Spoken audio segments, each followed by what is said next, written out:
Ars e Clio.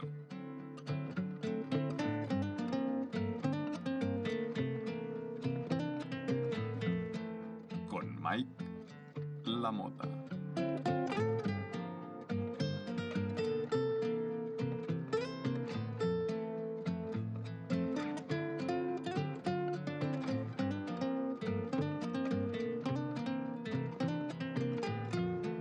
Bueno, bienvenidas y bienvenidos a este capítulo 12º de Ars e Clio. Con este capítulo vamos a pasar el ecuador del programa, porque me imagino que se habrán dado cuenta que este programa está pensado para durar un año.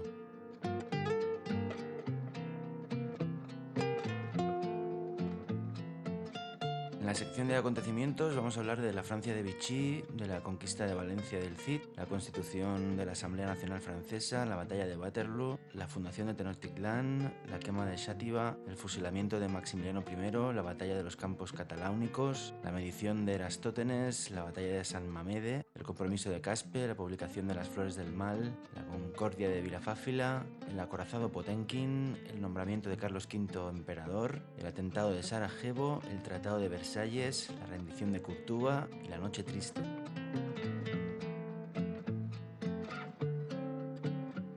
En el apartado de nacimientos vamos a ver las figuras de Jerónimo, de Paul McCartney, de Escipión el Africano, de Lluís Companys, de Cesarión, de María de las Mercedes, de Tom Parker, de Jean-Jacques Rousseau, de Petronila de Aragón y de Juan de Aragón.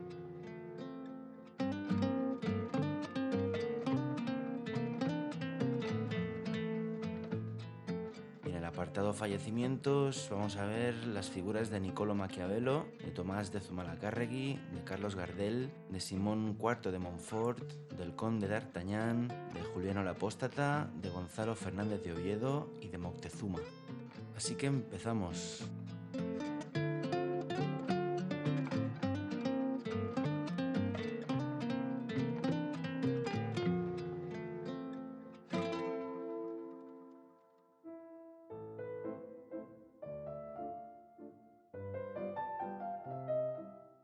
Un 16 de junio del año 1940, el mariscal Henri-Philippe Pétain se convierte en jefe del Estado de la Francia de Vichy. Francia se partió en dos durante la Segunda Guerra Mundial, la parte norte estuvo directamente ocupada por los nazis y la parte sur firmó un armisticio con estos, convirtiéndose esta llamada Francia de Vichy en un estado títere. Sería derrotado en agosto de 1944. Nació un 16 de junio de 1829 Jerónimo, jefe indígena norteamericano, líder de las llamadas Segundas Guerras Apaches. Se enfrentó a los mexicanos y a los estadounidenses hasta que estos lograron reducirlo y condenarlo primero a prisión y luego a vivir en una reserva india. Fue obligado a participar en exposiciones donde vendía arcos y autografiaba fotos suyas.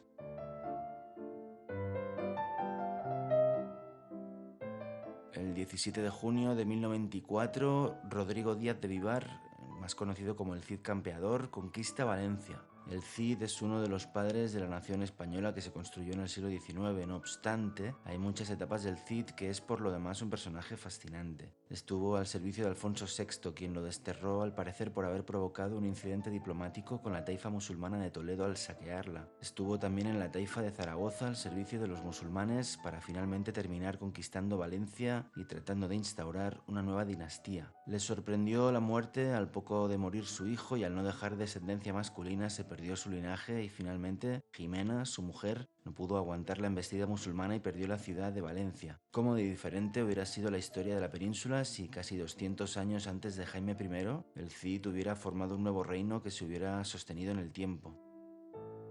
Un 17 de junio de 1789 en Francia, el tercer estado se proclama a sí mismo Asamblea Nacional e invita a los otros dos a unírsele. El tercer estado era el formado por los pecheros, es decir, por los que pagaban impuestos, o sea, la burguesía. Según Emmanuel Joseph Seyss, esta burguesía era la única legitimada para ejercer el control sin complejos de la soberanía nacional.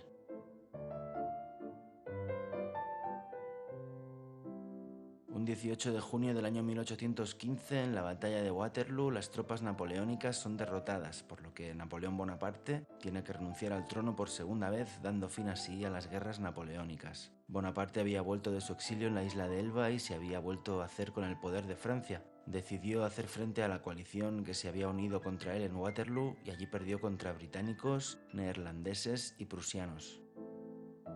Nace un 18 de junio del año 1942 Paul McCartney, músico británico de la banda The Beatles. Es la banda más influyente del siglo XX y baste apuntar que la mayoría de cosas que se hacen hoy en la música pop o las inventaron ellos o ayudaron a darles fama, como por ejemplo la formación típica de las bandas del rock, batería, bajo, guitarra y cantante. El hecho de que cada videoclip contara con una historia, lo mismo con las portadas o con los discos, o técnicas de grabación que hoy se hacen con pasmosa facilidad. Les recomiendo un vídeo que hay por ahí de Jaime Altozano que lo explica muy bien.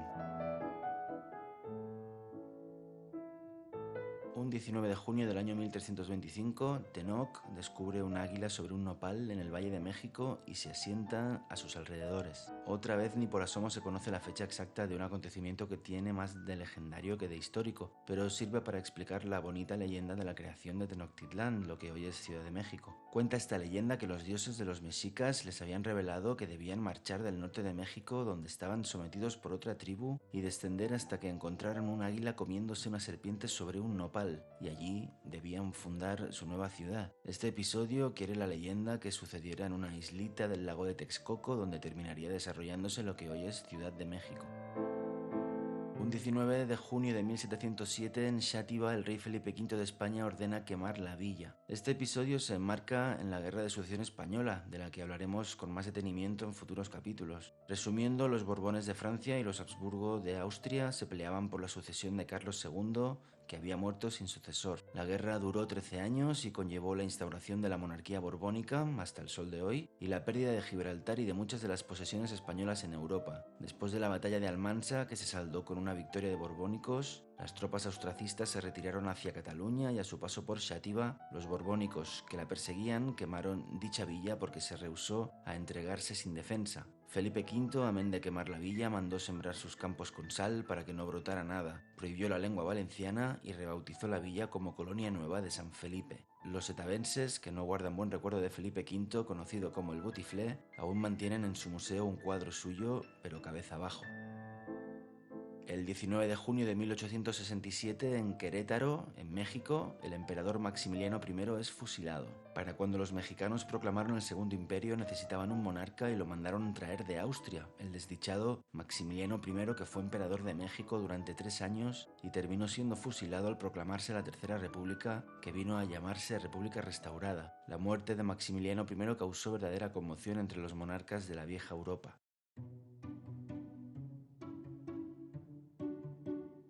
Un 20 de junio del año 451, en el Imperio Romano de Occidente, en el norte de la actual Francia, comienza la batalla de los Campos Cataláunicos contra Atila. Esta batalla enfrentó al imperio de Aecio, el último romano como se lo llegó a conocer, general del emperador Valentiniano III, aliado con varias naciones bárbaras, entre las que se encontraban los visigodos, contra Atila, rey de los hunos. Fue, si no la última, una de las últimas victorias del Imperio Romano en Europa. Apenas 25 años después se disolvería como un azucarillo. Y un 20 de junio del año 236 a.C. nace Escipión el Africano, político romano. Fue el tercero de los escipiones que llegaron a la vieja Hispania a enfrentarse a los cartagineses después de su padre y de su tío. Él fue quien dio la puntilla a la Segunda Guerra Púnica y el que finiquitaría la tercera, ya en suelo cartaginés en África, en la decisiva batalla de Zama que les relataré llegado el momento. Un 20 de junio de 1937 falleció Andrés Nin, dirigente comunista español del que ya hemos hablado aquí.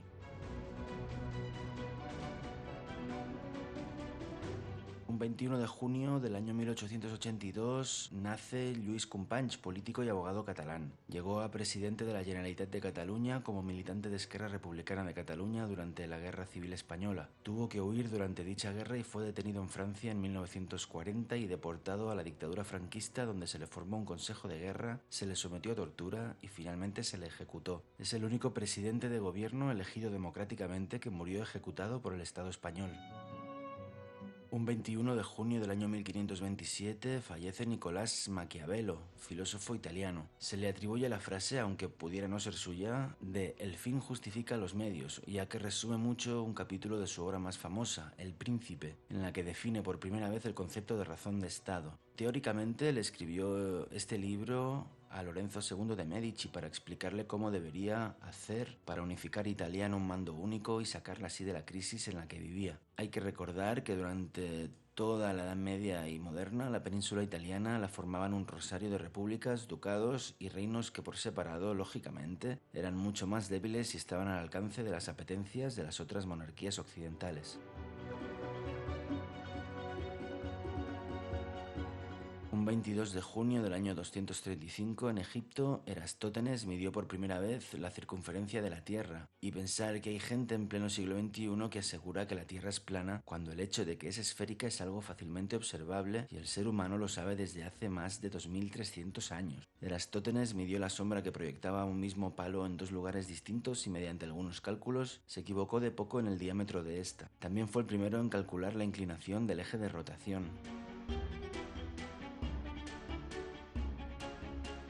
El 23 de junio del año 47 a.C. nace Cesarión, Ptolomeo XV. Cesarión fue el hijo de Julio César y Cleopatra. No llegaría a reinar porque el sobrino de César, Augusto, el primer emperador de Roma, mandó asesinarlo para no tener rivales en la herencia de su tío. El 23 de junio del año 79 fallece Vespasiano, emperador romano. Ya hemos hablado de él, fue el que puso fin al año de los 4 emperadores e inició la dinastía Flavia. Y también un 23 de junio, pero del 840, fallecerá Ludovico Pío, hijo de Carlomagno, rey de los francos, entre el 814 y el 840, del cual también hemos hablado. Un 24 de junio de 1128 en Portugal, Alfonso Enríquez derrota a su madre, Teresa de León, hija de Alfonso VI de León, y a sus partidarios gallegos de la Casa de Traba en la batalla de San Mamede, y se hace con el gobierno, con lo que se produce la independencia de facto de Portugal. La historia es que los gallegos quisieron hacerse con el condado de Portugal, que ya pertenecía a León, y este Alfonso Enríquez consiguió no solo que no pasara a manos gallegas, sino que saliera de la órbita del Reino de León. Nace un 24 de junio de 1860 María de las Mercedes de Orleans, reina consorte española. Se casó con Alfonso XII, el que restauró la monarquía borbónica después de que durante la Revolución de 1868 su madre Isabel II tuviera que abandonar la península. María de las Mercedes fue reina desde apenas unos meses antes de morir con 18 años. Es bastante probable que muriera de tifus. En la época se inventó en la corte una coplilla que dice así: ¿Dónde vas, Alfonso XII? ¿Dónde vas, triste de ti? Voy en busca de Mercedes, que ayer tarde no la vi. Merceditas ya está muerta, muerta está que yo la vi. 4 duques la llevaban por las calles de Madrid. Fallece el 24 de junio de 1519 Lucrecia Borgia, aristócrata italiana de la que ya hemos hablado con anterioridad. Fallece también un 24 de junio de 1835 Tomás de Zumalacárregui, general español. Fue el general más notable de la Primera Guerra Carlista. De estas guerras civiles ya hablamos en su momento. Se dieron como consecuencia de la abolición de la ley sálica y la proclamación de Isabel II como heredera, la madre de Alfonso XII del que acabamos de hablar. Un 24 de junio del 1935 fallece Carlos Gardel, cantante de tangos argentino. Los tangos habían nacido en la segunda mitad del siglo XIX como un baile de pareja sensual y apretado, pero sin letra. Poco a poco esta se fue abriendo camino y finalmente se pasó a escribir sobre la rítmica del tango. Gardel fue uno de los primeros y probablemente el máximo exponente.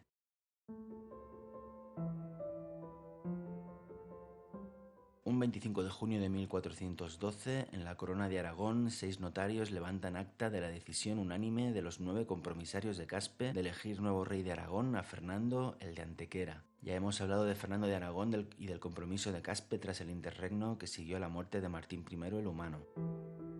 Un 25 de junio del año 1857 en París, el poeta Charles Baudelaire publica Las Flores del Mal. Ya hemos hablado del poeta y de la obra, no dejen de leerlo. Nace un 25 de junio de 1852 Antoni Gaudí, del que hablamos en el capítulo anterior. Y nace también un 25 de junio de 1903 George Orwell, escritor y periodista británico, del que también hemos hablado. Fallece un 25 de junio de 1218 Simón IV de Montfort, cruzado francés. Hablamos de él cuando relaté la historia de los cátaros y la cruzada albigense. Este señor fue el que tomó a sangre y espada Besiers y Carcassonne.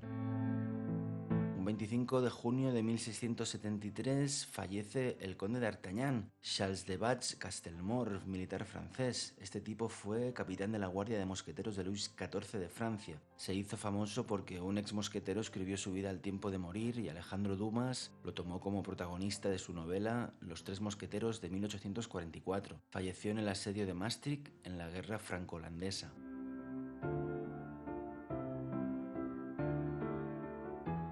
Un 26 de junio del año 1909 nace Tom Parker, empresario neerlandés y manager de Elvis Presley. La historia de Elvis y de su manager queda muy bien explicada en una película de 2022 en la que Tom Hanks interpreta de manera magistral al representante sin escrúpulos, muy recomendable.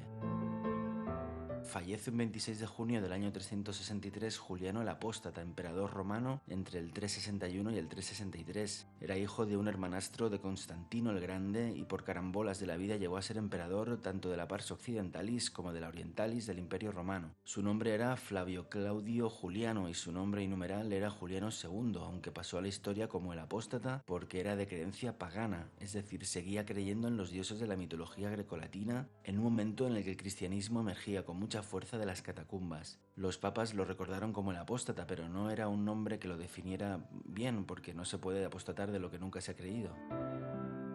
Un 26 de junio del año 1541 fallece Francisco Pizarro, explorador y conquistador extremeño, del que ya hemos hablado en anteriores capítulos. Un 26 de junio de 1557 fallece Gonzalo Fernández de Oviedo, escritor, cronista, militar, botánico y etnógrafo asturiano. Es reconocido por su historia general y natural de las Indias, islas y tierra firme del mar Océano. Los reyes españoles nunca cruzaron el Atlántico hasta Juan Carlos I y por eso mandaban que les escribieran libros sobre lo que habían en las Américas, sus gentes, sus costumbres, su flora y su fauna. Fernández de Oviedo escribió un libro en el que con mucho asombro le describe aquellas tierras al rey Felipe II.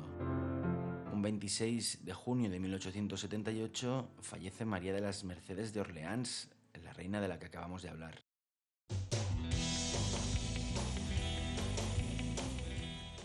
El 27 de junio del año 1506 se firma la Concordia de Villafáfila en la localidad de dicho nombre. Por este tratado firmado entre Fernando el Católico y Felipe el Hermoso, es decir, padre y marido de Juana de Castilla, mal conocida como la Loca, estos convienen en que la heredera legítima de la Castilla de Isabel la Católica no se encuentra en condiciones mentales de reinar y por tanto ellos se tienen que repartir esas tareas y recluirla. Felipe el Hermoso morirá poco después, presumiblemente envenenado por su suegro, y este fallecerá al poco también, quedando Juana como única heredera de Castilla y Aragón, pero no gobernará porque su hijo Carlos de Gante, futuro Carlos I de España y V de Alemania, del que ya hemos hablado aquí, seguirá con la política de su padre y de su abuelo y con la reclusión de su madre en el castillo de Tordesillas. Un 27 de junio del año 1905, en la guerra ruso-japonesa, los marineros del acorazado Potemkin se amotinan, denunciando los crímenes de autocracia y pidiendo el fin de la guerra. Era el fin de la Rusia zarista y esta se encontraba en el preámbulo de lo que sería con el correr de los años la revolución bolchevique. En Odessa se estaba llevando a cabo una huelga general que el zar estaba reprimiendo con violencia. Los amotinados del Potemkin quisieron intervenir con su alzamiento, pero fueron reprimidos también. Con el tiempo este episodio sería visto como motivo de orgullo de clase y la Rusia comunista alabaría a los amotinados del Potemkin como héroes nacionales. Un 27 de junio del año 444 fallece Cirilo de Alejandría, ya hemos hablado de él en anteriores capítulos. Y un 27 de junio del año 1458 fallece Alfonso V, rey aragonés, hijo del rey Fernando el de Antequera, aquel que había recibido la corona de Aragón a la muerte sin descendencia del rey Martín I el Humano. Tuvo que poner orden en las posesiones italianas de la corona hasta el punto que pasó a vivir en Nápoles, donde moriría y donde sería enterrado hasta que ya en el siglo XIX trajeran sus restos al monasterio de Poblet en Tarragona.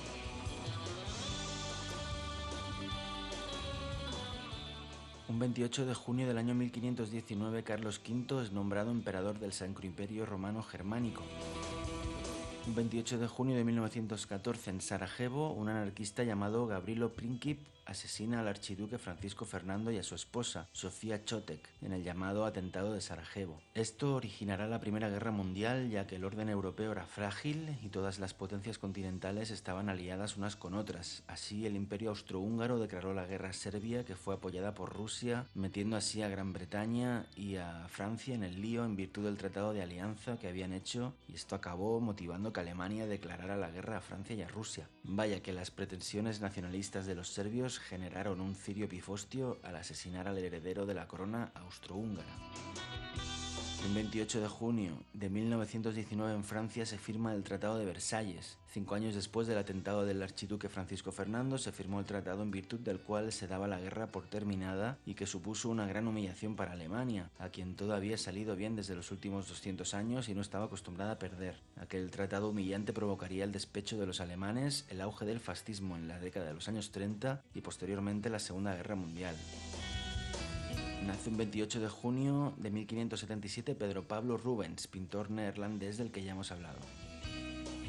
Y un 28 de junio de 1712 nace Jean-Jacques Rousseau, escritor, compositor y filósofo suizo. Ya he dicho en varias ocasiones que los ilustrados me caen un pelín gordos porque era gente encantada de haberse conocido, que se creían los primeros en usar la razón desde la antigüedad. Sin embargo, si una lectura de esta gente no me resultó en exceso soporífera y hasta cierto punto interesante, fue la de Rousseau. Por lo visto no lo aguantaba nadie y era un burgués rebelde, es decir, un revolucionario de salón, pero decía cosas interesantes respecto a la educación en su obra El Emilio o el contrato social en su obra homónima. No me casaría con él, pero me tomaría una copita con él mucho antes que con Voltaire o Kant. El 29 de junio de 1236 en España, tras un asedio de varios meses, la ciudad andalusí de Córdoba, es decir, Córdoba, se rinde a Fernando III de Castilla. La caída de la antigua capital califal en manos cristianas conmociona al mundo musulmán. Ya hemos hablado de Fernando el Santo en otra ocasión. A partir de la caída de Córdoba, tan solo quedará un pequeño emirato musulmán en la península ibérica, el de Granada, que tardará en caer más de 200 años. El 29 de junio de 1136 nace Petronila, reina de Aragón. Hablamos de Petronila de Aragón cuando hablamos de su padre, Ramiro el Monje. Si no recuerdan ustedes mal, a la muerte de Alfonso I de Aragón y Pamplona sin herederos, la aristocracia aragonesa fue a buscar a Ramiro al monasterio en el que vivía recluido para pedirle que heredara en nombre de su hermano. Este aceptó el reto y mandó buscar una señora que viniera de familia paridera para asegurarse la descendencia y regresar cuanto antes al monasterio. Le trajeron a Inés de Poitou, de cuya unión nacería Petronila. La casaron con Ramón Berenguer IV de Barcelona, que pasaría a ser príncipe de Aragón hasta que Petronila tuviera edad para mandar. El hijo de ambos, Alfonso II, llamado el Casto o el Trovador, fue el primer monarca de la corona de Aragón que unía el reino de Aragón con los condados catalanes.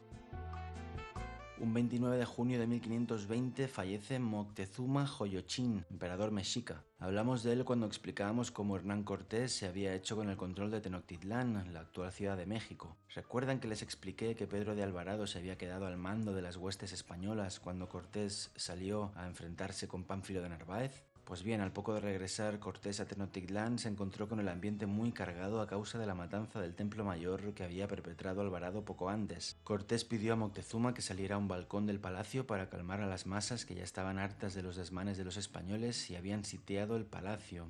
Moctezuma pidió a su pueblo que se calmara y aceptara a los españoles con la intención de evitar un baño de sangre, pero los mexicas, que ya estaban muy crispados, le lanzaron piedras desde la calle. Por lo visto, una de estas piedras le abrió la cabeza y terminó muriendo a la mañana siguiente. Dice Bernal Díaz del Castillo que Cortés se apenó mucho con la muerte de Moctezuma, seguramente más porque perdía una pieza fundamental en su dominio de la ciudad que por amistad, aunque quizá también hubiera algo de eso. Hay un libro que a mí me gustó muchísimo y que les recomiendo que se llama Yo Moctezuma, de Hugh Thomas, que a modo de novela trata de explicar la vida del emperador.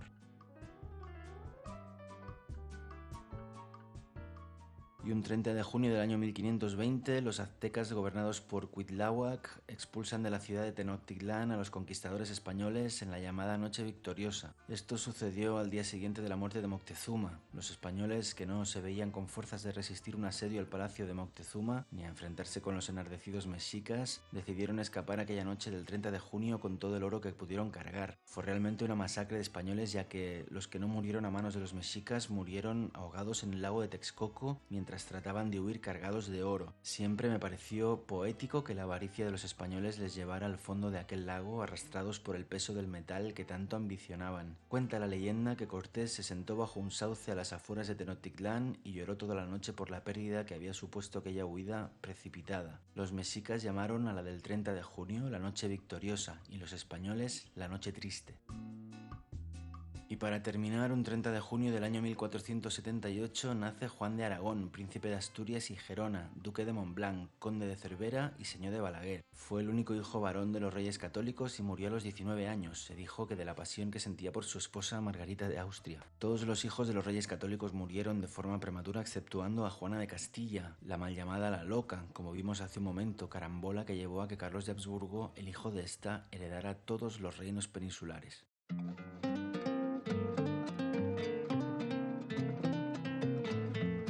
Bueno, y hasta aquí el capítulo número 12 de Arseclio. Como les decía, pasamos el Ecuador, así que solo queda el doble de lo que hemos hecho hasta ahora. Les espero en breve, aunque ya les adelanto que el día 1 de julio no va a ser, porque el día 1 de julio hay concierto y el día 2 empieza la grabación de la maqueta, así que a ver si nos podemos ver hacia el 5. Sin más, reciban un abrazo fuerte desde la Occitania.